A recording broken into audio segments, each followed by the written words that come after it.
What's up, everybody? Welcome to News Dump. This is my first News Dump. Yeah, and Elliot's gone. He's in San Francisco doing God knows what. But guys, okay, if you know anything about the history of rock and roll, you know two things.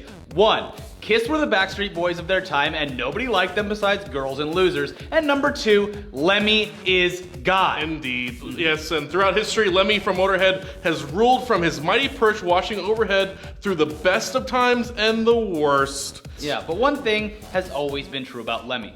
He is indestructible. Part of that stems from the legend that he literally cannot stop drinking hard alcohol or else he will die. So he hasn't. But times they are a-changing, and he hasn't been without his scares, including an operation in 2013 to install a defibrillator in his chest and a bout of gastric illness, but he plays on. Oh yeah. In order to combat these attempts of sickness at the legend, he is switching up his intake, and now, believe it or not, Lemmy is putting down the whiskey and is now drinking vodka primarily in battle for health reasons. Yeah, Lemmy addressed this recently with The Guardian, saying that in order to help with his diabetes, he drinks vodka and orange instead of whiskey and Coke. Despite the very glaring fact that both have lots of sugar in them. Yeah. He said about the switch, "I like orange juice better, so Coca-Cola can fuck off." That's typical Lemmy. Very Lemmy. Yeah. The reporter visiting him for the interview about Motorhead's latest album said Lemmy has lost a lot of weight and appeared pale during his interview. Lemmy fired back saying, "Apparently, I'm still indestructible." Yeah, so good on you, Lemmy. You'll Yeah. be around forever, and that's good news for everyone. Yeah. But let's move on to some other things that'll be around forever. Sequels! And if you Yeah. thought the piss-poor reception of the Mortal Kombat sequel Annihilation was gonna stop any future efforts, well, you were just flat out wrong. I fucking love that movie. No, I don't. It's dumb.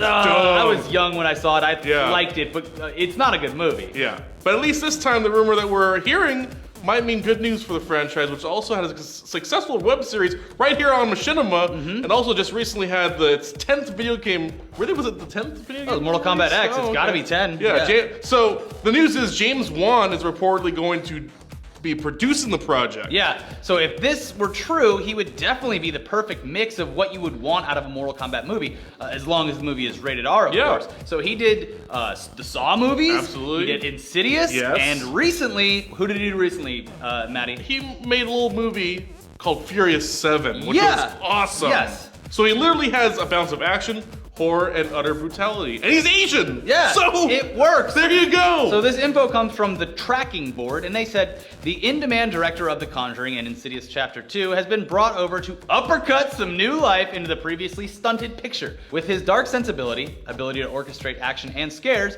and wildly successful financial track record, Wan seems to be the perfect fit for what the studio has described as, quote, a departure from the mythology with, quote, darker, brutally real martial arts. As for the plot, I mean, who really cares? It's Mortal Kombat. Yeah. As long as we see some epic fight scenes, we're gonna go out to see it. Yeah, but since we're here, we'll say what the report said about the plot. The script centers around a seemingly harmless guy who realizes his potential when he finds himself caught in the middle of a cross-dimensional battle between the warriors of Earth and the monsters of Outworld. Now, in order to stop the world from total destruction, he must win the martial arts tournament known as Mortal Kombat! So that's just the premise of Mortal Kombat. I love how people are just constantly like, poof! Oh shit, I'm in Mortal Kombat! That is like one of the best backstories ever. Yeah. Just like, again, the first one, it's like, he kind of gets like coerced into doing it. Sure. But like, it's still like, I'm a human, but you want me to go fight these demons in a place that I've never been?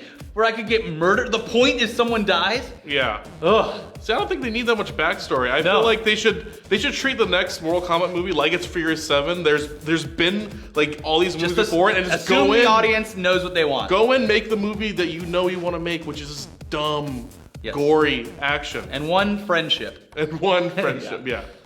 Let's go from this dark shit over to comedy, because Netflix is looking to keep its track record of acquiring top ledge content from people we love, because they just picked up a brand new comedy from one of my favorite directors of all time, Christopher Guest. Yeah, Christopher Guest, for the uninformed, is the genius behind films like This Is Spinal Tap, Waiting for Guffman, A Mighty Wind, and my personal favorite, Best in Show. My favorite is Waiting for Guffman. That movie is, if you haven't seen that movie, everything this guy touches is great. It's so good, yeah. Now he has another one up his sleeve with Netflix along for the ride, and it's called Mascots. So Mascots seems to be in line with what we've come to love from Guest in the past. It's a mockumentary style film that this time follows around You guessed it, Mascots. Already sold. Yep. I'm going to see this so badly. Yeah. And this new film is set to be released on the streaming platform in 2016, and the announcement flyer gave us a brief synopsis of the film as well. Welcome to all the drama, intrigue, and occasional excitement of the 8th World Mascot Association Championships, where a group of unusual men and women with big heads and furry suits compete to win the prestigious Gold Fluffy Award and be crowned best mascot in the world. Sign me up! Yes. I'll pretty much watch anything this man does, and you should too. I mean, Yeah. look, just watch his whole filmography. He Yeah. is incredible. If you haven't seen any of the movies that we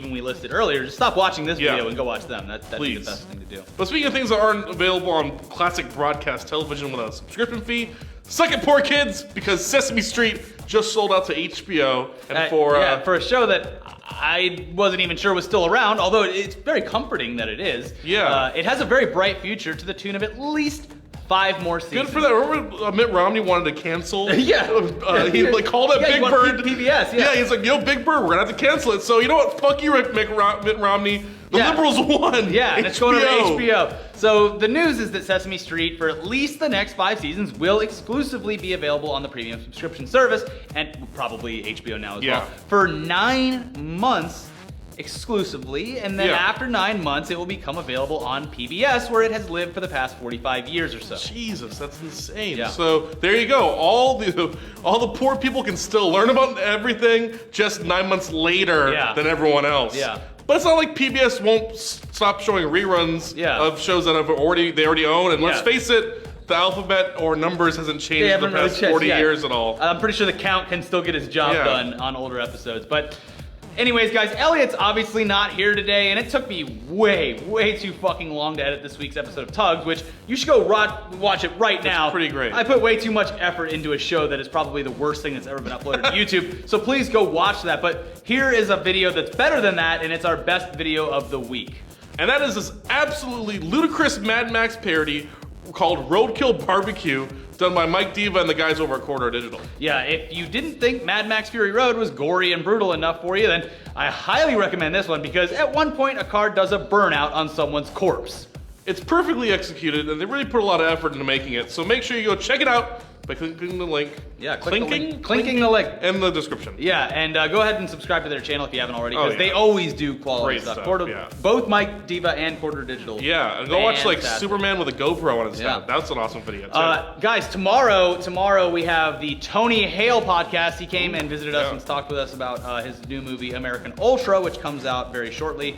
And then we have that new episode of Tugs that I'm forcing you to watch. Yes. We also have a new episode of Weekly Weird, and the official announcement of our next podcast guest. Okay, to diffuse some of the confusion here, we did have Elijah Wood on. Yes, that happened. But we're holding that until right before the release of his movie Cooties.